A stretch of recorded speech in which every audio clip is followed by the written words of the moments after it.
Halo teman-teman, nah di video kali ini aku akan membahas tentang bagaimana sih caranya memilih seorang pemimpin yang baik.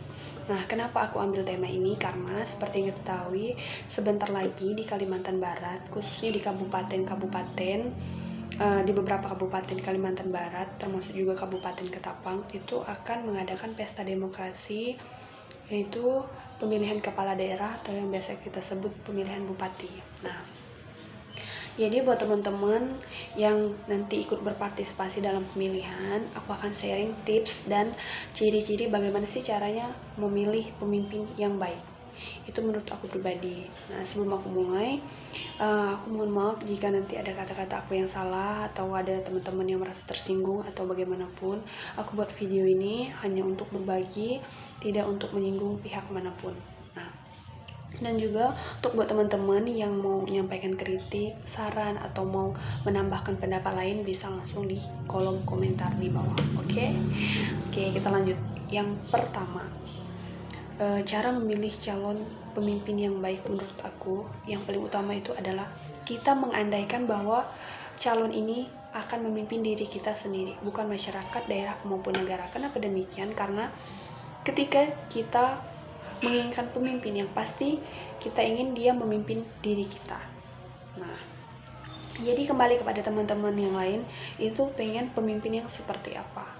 Kalau saya pribadi ya pengennya pemimpin yang baik, bertanggung jawab, jujur, dan takut akan Tuhan. Nah, jadi saya akan mengandaikan bahwa pemimpin yang saya inginkan ini, apakah dia dapat menjadi seperti yang saya inginkan atau dia berbeda. Jadi dari setiap calon itu pasti akan ada beberapa calon yang memenuhi kriteria yang saya inginkan, dan calon itulah nanti yang akan masuk seleksi lagi, seleksi pemilihan untuk diri saya sendiri, yang kedepannya saya akan memilih dia atau tidak, saya akan memilih si A atau si B. Nah, seperti itu. Jadi yang pertama kali kita lakukan itu adalah kita mengandaikan bahwa dia adalah pemimpin untuk diri kita sendiri. Nah, kembali lagi kepada teman-teman, karena setiap orang itu memiliki kriteria pemilih yang berbeda. Jadi teman-teman ingin pemimpinnya yang seperti apa? Nah, itu disesuaikan dengan calon yang sudah ada di daerah teman-teman sendiri. Lalu yang kedua, menurut saya pribadi, saya akan memilih pemimpin yang berkualitas, yang memiliki sifat perilaku yang baik. Kenapa demikian? Karena menurut beberapa buku yang saya baca, lalu saya simpulkan, dan itu sekarang saya jadikan pegangan dan juga prinsip buat saya, itu ada yang menyatakan bahwa jika seseorang yang baik, ketika dia akan menjadi pemimpin, maka dia juga akan baik. Nah, jika orang baik ini kemudian jadi pemimpin, maka segala bidang yang dipimpinnya juga akan baik, seperti itu. Baik dalam kategori apa? Kategori bertanggung jawab, jujur, peduli dengan masyarakatnya, peduli dengan lingkungannya, dan kategori yang baik-baik, seperti itu. Karena seperti yang kita ketahui, ini bukan rahasia umum lagi. Ketika seseorang mencalonkan dirinya sebagai seorang pemimpin, nah dia itu akan merubah sifatnya menjadi 180 derajat. Contoh kecilnya seperti ini. Seseorang yang ini tadi mencalonkan diri sebagai seorang pemimpin. Ketika mencalonkan diri, yang awalnya dia itu pelit, akan menjadi loyal. Ketika dia tidak peduli dengan lingkungannya, itu jadi peduli lingkungan. Yang tadinya tidak peduli dengan masyarakatnya, itu jadi peduli, membantu sesama. Tetapi hal itu dilakukan hanya ketika dia mencalonkan diri.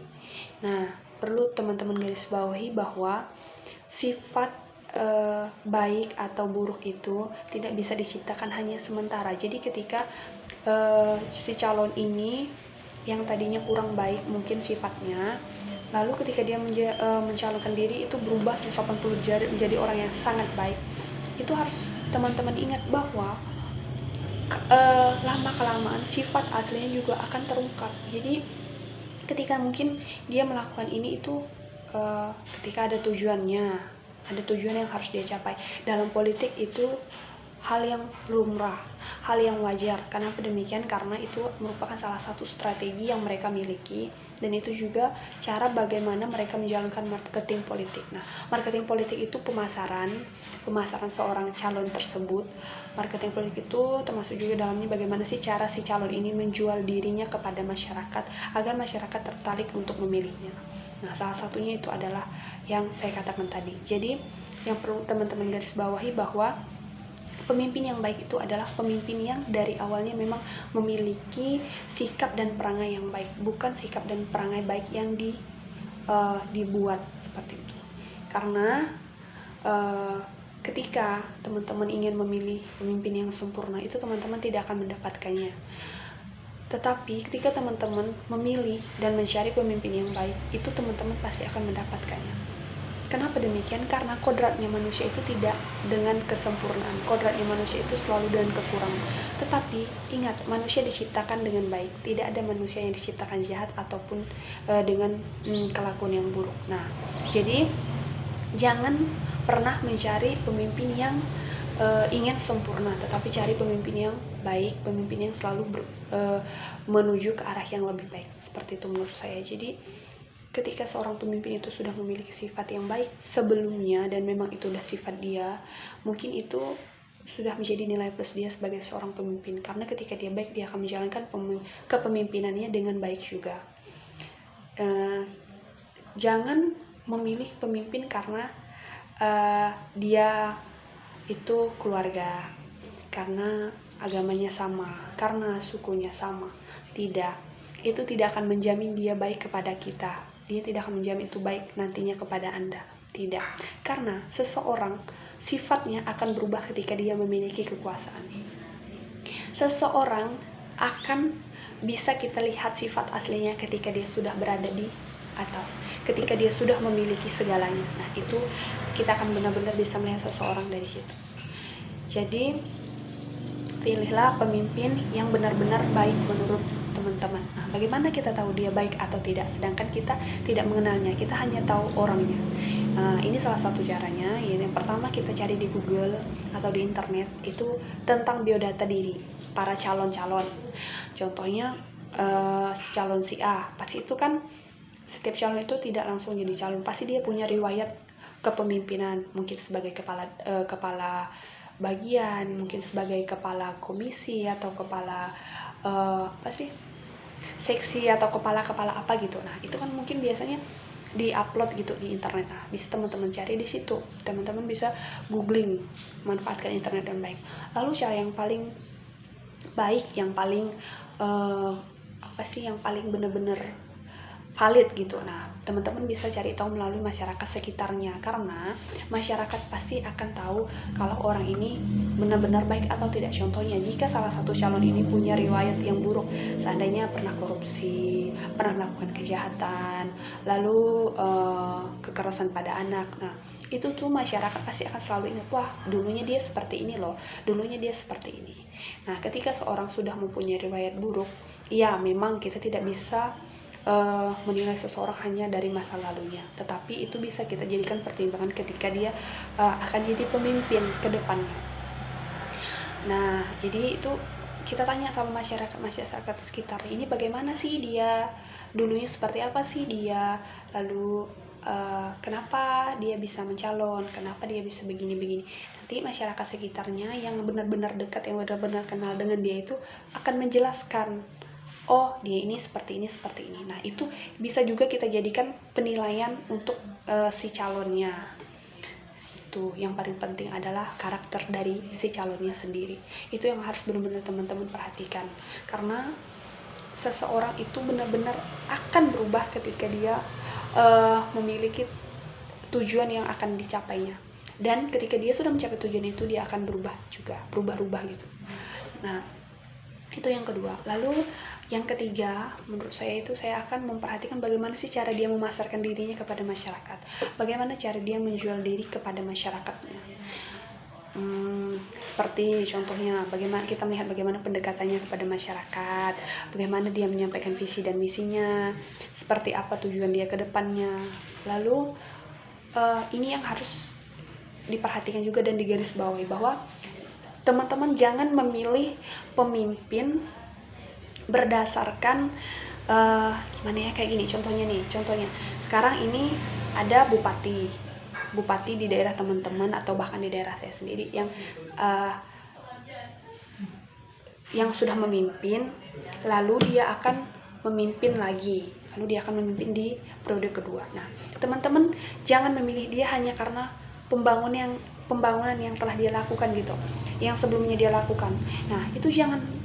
Kenapa saya katakan demikian? Karena itu udah jadi tugas dia, itu adalah bagian dari visi dan misi dia sebagai seorang pemimpin. Siapapun nanti ke depannya yang akan memimpin, tugas dan tanggung jawabnya itu adalah membangun daerahnya agar lebih maju, agar lebih berkembang. Jadi maksud saya di sini jangan dijadikan, itu tidak perlu dijadikan tolak ukur karena itu memang sudah jadi tanggung jawab dia. Ini yang biasanya keliru di tengah masyarakat, itu biasanya keliru karena wah saya memilih ini karena pembangunannya sudah bagus, pembangunannya gini.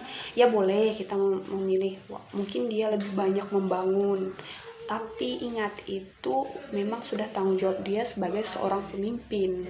Dan alangkah lebih baiknya yang teman-teman perhatikan itu pembangunan di bidang apa yang dibangunnya, seperti itu. Apakah dia lebih memperhatikan kesehatan, apakah lebih dia kepada infrastruktur atau sekolah. Nah, itu mungkin yang akan dijadikan landasan pemilihan. Wah, dia ini lebih membangun ke kesehatan, wah dia lebih membangun jalan-jalan, dia lebih memperbanyak bangun rumah sakit. Nah, seperti itu. Tapi jangan memperhatikan pembangunan yang sudah dilakukannya kayak itu. Ngerti nggak sih? Pokoknya intinya seperti itulah. Lalu tidak juga teman-teman memilih calon ini karena dia belum pernah memimpin, dan saya yakin ketika dia sudah memimpin nanti dia akan lebih baik dari pemimpin sebelumnya. Wah, itu salah besar. Itu tidak pernah menjadi jaminan dan tidak akan mungkin kita mendapatkan hasil 100% bahwa dia akan lebih baik dari pemimpin sebelumnya. Kita tidak tahu juga masalah apa yang akan dihadapinya ketika nanti dia akan jadi pemimpin, dan tanggung jawab sebesar apa yang mampu dia ambil, seperti itu. Sampai sini paham kan maksud saya? Maksudnya bukan saya menjelekkan si calon ini, tapi kembali lagi teman-teman lihat bagaimana sih perangai dia kepada masyarakat, bagaimana sih cara dia menyampaikan, cara dia berdiskusi dengan masyarakat itu seperti apa. Kapan perlu teman-teman cari benar-benar orang atau calon pemimpin ini itu awalnya seperti apa. Jangan menilai calon pemimpin yang saat ini, karena yang saat ini sebenarnya itu terjadi karena dia memiliki tujuan, dan itu bukan pure diri dia, kemungkinan besar. Tapi alangkah lebih baiknya memang jika dia itu apa adanya, seperti ini, tidak pernah berubah dari dulu dan sekarang. Oh, dia memang seperti ini, dia loyal, oh dia baik kepada sesama. Nah, itu bisa jadi patokan buat teman-teman untuk memilih seorang pemimpin. Lalu yang ketiga atau yang selanjutnya yang harus teman-teman perhatikan itu ketika seorang calon pemimpin kita ini, calon ini menjual diri kepada teman-teman atau kepada masyarakat dengan harga murah. Wah, apa nih? Kenapa nih? Harga murah dalam arti gini, dia kampanye, dia mengampanyekan dirinya, menjual dirinya dengan cara suap. Nah, ini yang paling bahaya. Karena apa? Karena sejatinya seorang calon ini ketika dia sudah mengkampanyekan dirinya dengan yang harga murah yang mungkin masih kita 100.000 atau 150.000 lah. Di sini sebenarnya kita bisa lihat bahwa sebenarnya dia ini tidak punya potensi dan kemampuan untuk menjadi seorang pemimpin, tetapi karena kekuasaan dan uang yang dia miliki, dia memaksakan diri untuk jadi pemimpin dengan cara menyogok. Satu hal ini saja itu sudah menjadi nilai yang sangat negatif menurut saya, dan saya akan X-kan dari calon yang akan saya pilih kalau saya sendiri ya. Karena apa? Karena dari awal dia sudah tidak jujur bagaimana dia akan memimpin dengan baik, bagaimana dia akan menjadi pemimpin yang bertanggung jawab jika dia sudah politik, dia sudah main uang. Tidak menutup kemungkinan nanti ketika dia sudah jadi pemimpin, ini kita pikir negatifnya ya, kita pikir negatifnya, oh akan banyak proyek yang di korupsi mungkin karena dia kan uang ya. Terus tidak peduli kepada masyarakatnya, tidak peduli kebutuhan masyarakatnya, tapi lebih mementingkan diri sendiri. Ini juga berdasarkan penelitian yang saya pernah baca. Jadi apa yang saya omongkan ini sebenarnya tidak berlandaskan atas diri sendiri, tetapi dengan beberapa buku yang telah saya baca kemudian saya rangkum seperti itu. Nah, mungkin itu saja sih yang dapat saya sampaikan kepada teman-teman untuk memilih calon pemimpin yang baik. Selebihnya itu kembali kepada pilihan kita masing-masing, kepada kriteria kita masing-masing. Dan ingat, kita semua punya hak untuk memilih. Tidak